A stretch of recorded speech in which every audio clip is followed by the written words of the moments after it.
Let's talk about the rapture. I am having the best time watching all of the reaction videos because my FYP knows me and it's hilarious. But I had some ideas. Y'all know I'm petty. I had the thought to go put a pile of clothes in front of somebody's door and leave a note in there that said, I came over here to tell you I loved you, but if you're reading this, I guess you were the terrible human I said you were.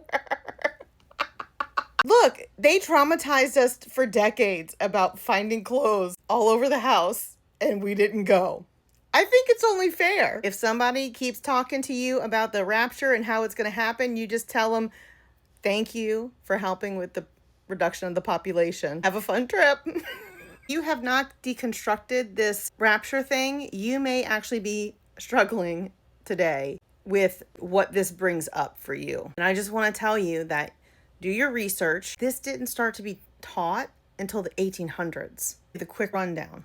John Nelson Darby gets into a horse accident and is laid up in bed, comes up with a new understanding of the biblical text surrounding the second coming of Jesus. He is the father of dispensationalism. This idea of this rapture being a long-standing history in Christianity is not accurate, and it only started to be taught in the 1830s, 40s. And it came from a man who got into an accident, laid up in his bed, and thought he got a special word from God.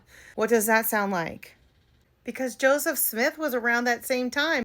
I had a feeling it was at the tail end of the Second Great Awakening that both Joseph Smith and this John Nelson Darby came about with their revelations. Mind is blown. Now that I'm all skeptical after being in a cult with a grifter. It was a grift. And I lean in that way. My thoughts, what are yours? This wasn't a belief of the early church.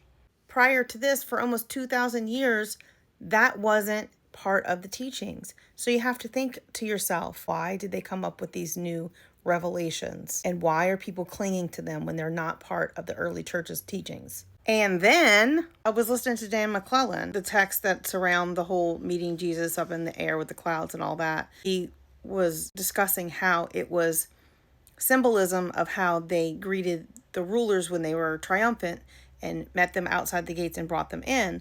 Paul was translating a vertical celebration to a horizontal celebration that would mean that they meet him and then come back down. So I thought that was interesting. I'm going to have to do more research on that. The more you learn about the context around these teachings, maybe it'll help you deconstruct. I want to know, what thoughts have you had about what you could do for a little payback in this rapture scare?